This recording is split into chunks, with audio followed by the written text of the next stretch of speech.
Hey everybody, Jeannie here. Welcome to my studio. In this video, I'm going to show you how I painted this eagle with some focusing on his eye, on how I do the eye. So I hope you enjoy this. Some will be time-lapse and some will be real-time with some voiceover.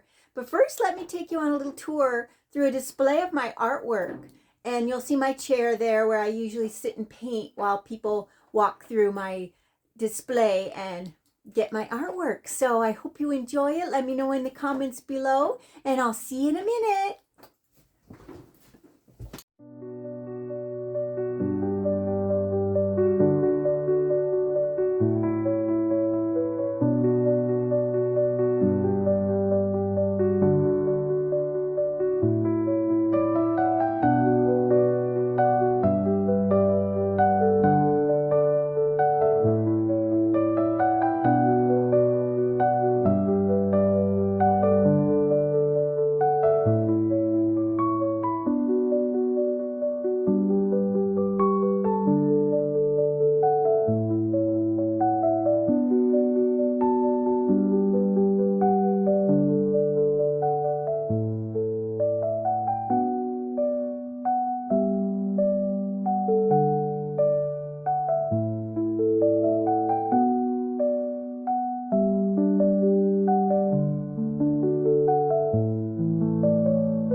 Okay, here we're going to start filling in that eye. I've got my little liner brush. And, well, now I've switched to my rake. It's a little filbert, actually. You can use a little filbert or whatever brush seems comfortable to you. I'm just going to bring in that cadmium yellow light and a little bit of white and just sort of get that whole eyeball wet. The liner brush was just to mark where everything is. Now I'm just going to fill it in. I'm going to keep filling that in and softening it out. Just smooth it out. Just fill all that eyeball in with that lighter color. Now I'm going to go into that phthalo green and I'm going to create a little bit. It'll mix with that cadmium yellow light and create a nice soft aqua type yellow eye. And you want to shadow the top of the eye, a little bit under on the bottom, but more on the top because our eyebrows always shade our eyes, even in animals and birds. So now I'm going to bring in a little bit more of that light, cadmium yellow light at the front of the eagle's eye. Just continue to fill that in right around the front and around the bottom. Now think of that eyeball as a ball and it's set inside of a socket. So you're going to have a little shading all on the edge of that ball as it sinks into the socket. And once in a while I'll pinch off my brush to keep it nice and flat. I'm deciding which brush to use. I'm switching to my liner brush again. I'm mixing that ultramarine blue and alizarin crimson together. It makes a nice dark, almost a black color. And if you've watched my other videos, I like to use that mixture to create a black. And now I'm going to bring in that pupil. Just balancing my hand and using my fingers to balance my hand at this point. I'll start small and I'll enlarge it later on. I've switched brushes again. I can't decide which one I want to use. Okay, I'm on my small filbert rake and I'm going to start filling in the darker areas of the eye. And it's like I usually say, it's like women when they put on their eyeliner. For you ladies out there, it's basically what you're doing is creating a nice liner around the eyeball. And I keep my brush flat so that I can really chisel in where that goes up into the top part of the eye socket. And I take my time. I just continue to load the brush and make sure there's not too much paint on there. That's really important. Don't let your brush get overloaded with paint. It ends up really messing you up. You want that brush to work for you.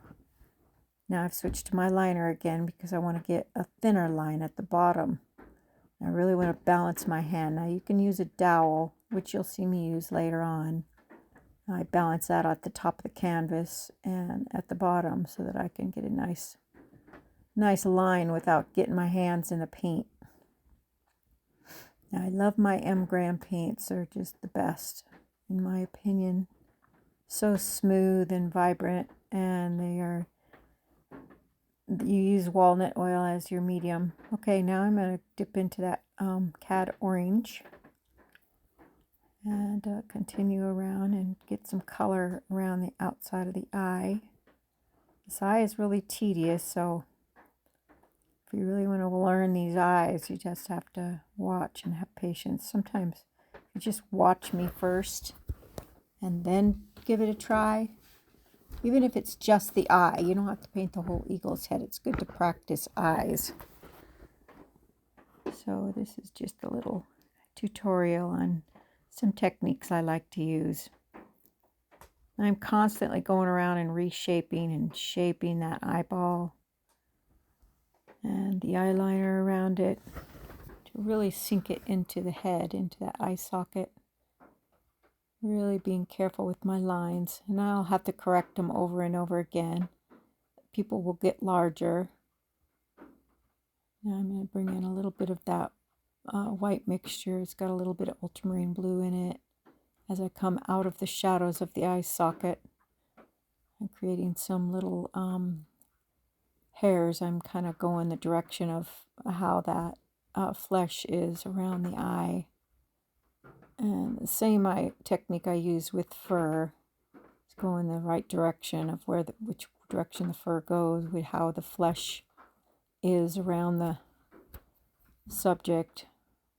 Continuing on, bringing in that orange, and that will mix with these other colors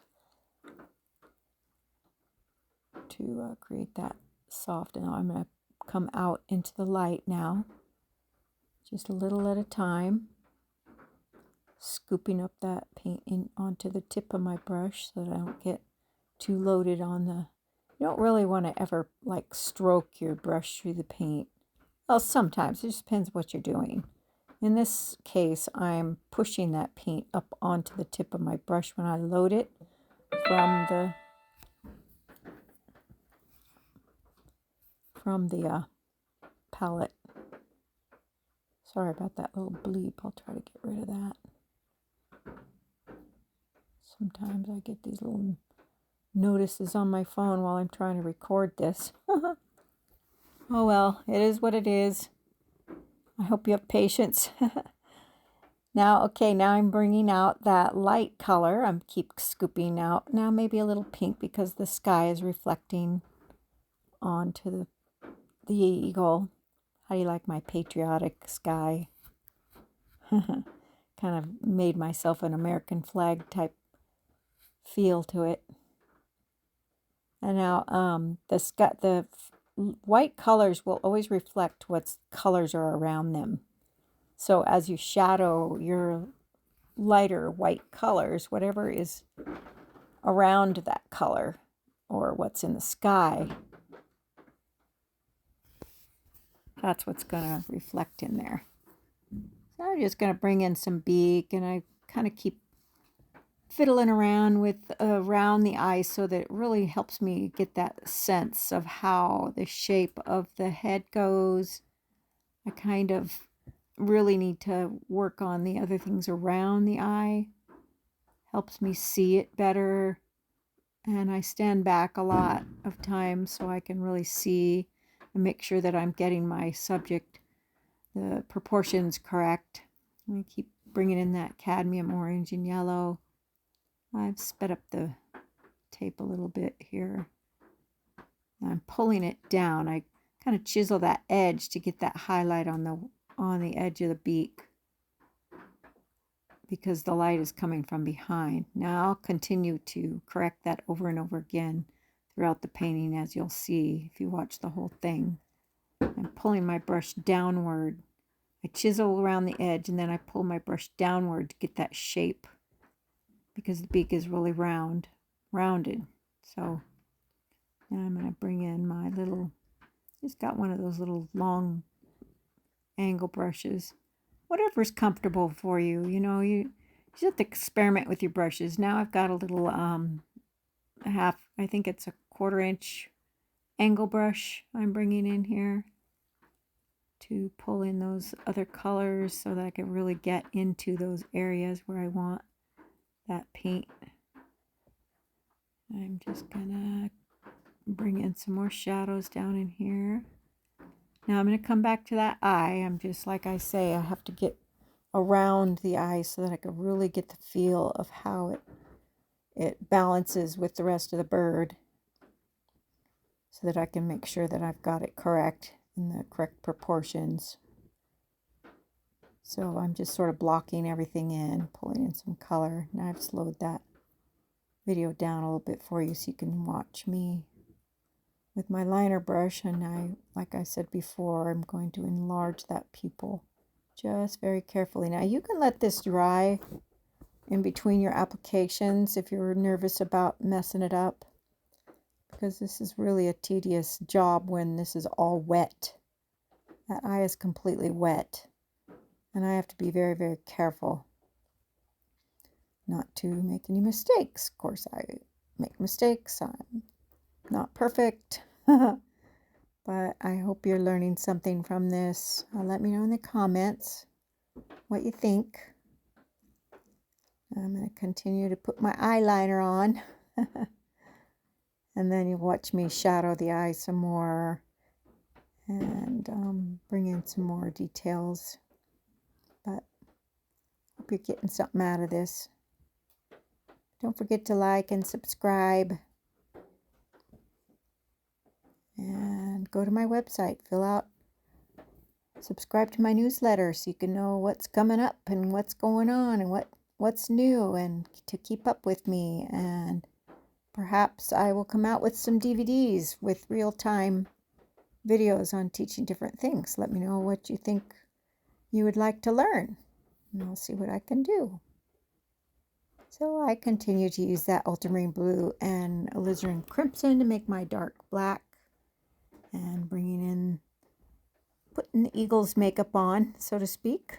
So you can see how I messed up a little bit there, but I can always correct it.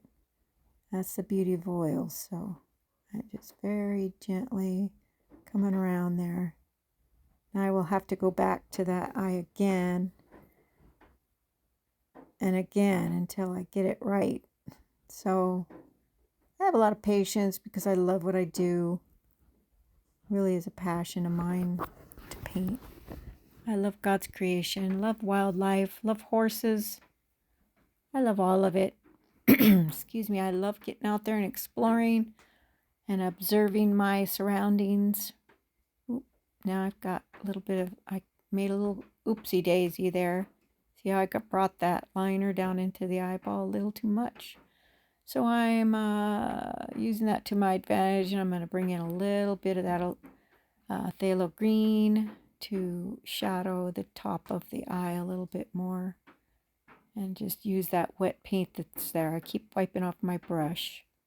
I'm going to add some more yellow so I get that nice shadow at the top of the eye with my eyeliner. Now I'm going out in an outward direction because the veins of the eye, the way they go from the pupil out, I am trying to get that same effect, pulling from the pupil out, kind of like making a star. So then I'll keep wiping off my brush and just softly blend that down into the lower part of the eye. And I will have to, like I say, come in and round that out a little bit better and bring in some more highlights. Now, if you mess up your eye, like I say, you can let it dry and come back at it again and just keep perfecting it, keep correcting it. Now I'm going to bring in that black a little bit more. There's a lot going on around this eye.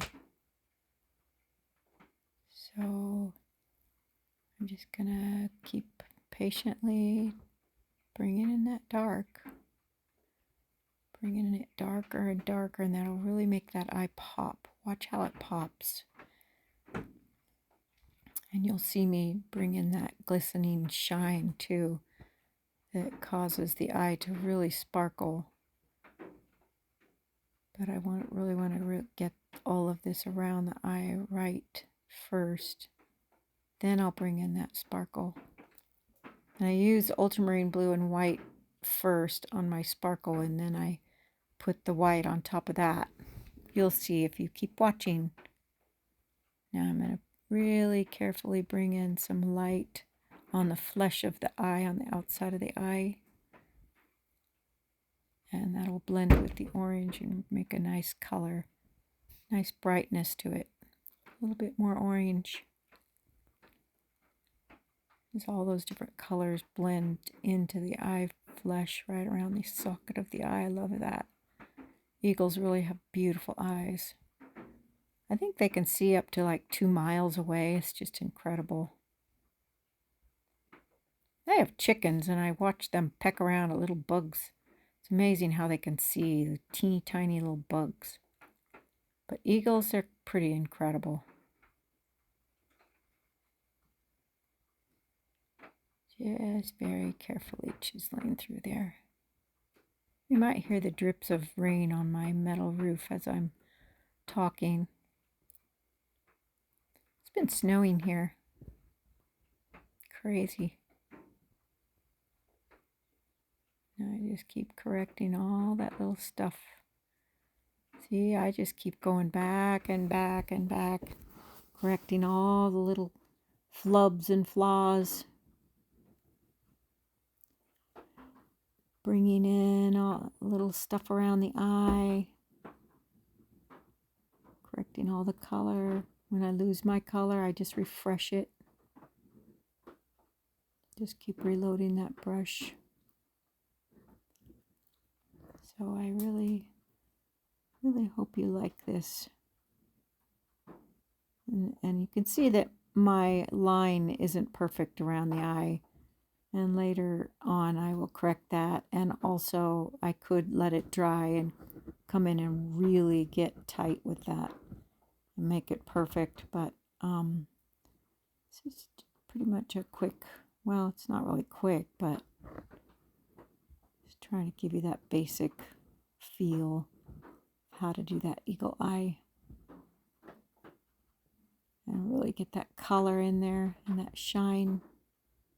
I'll be doing other eyes through other videos, so keep an eye out for that. No pun intended. Silly me. Well, maybe it was a pun intended. See, there's lots of colors that come in around this eagle's eye. Just love it.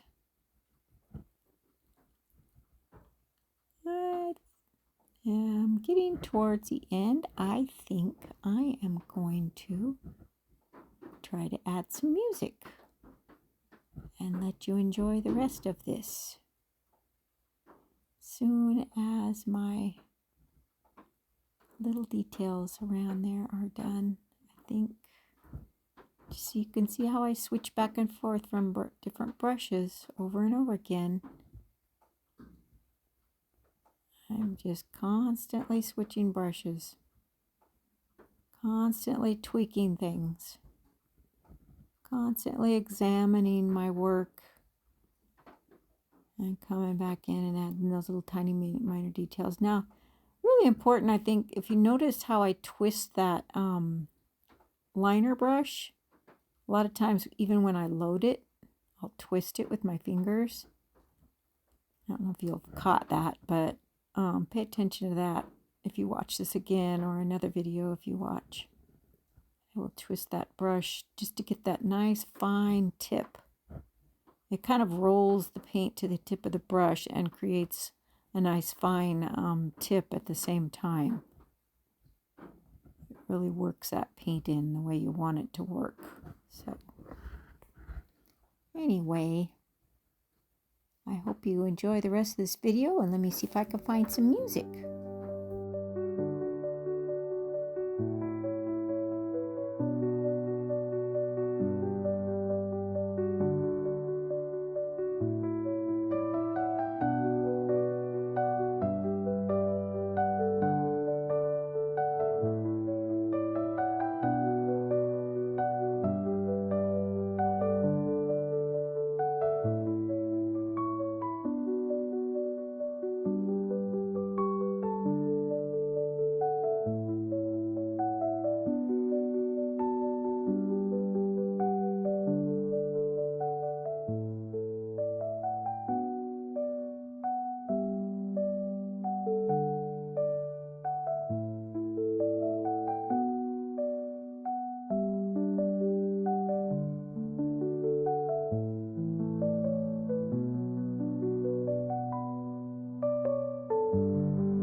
Okay,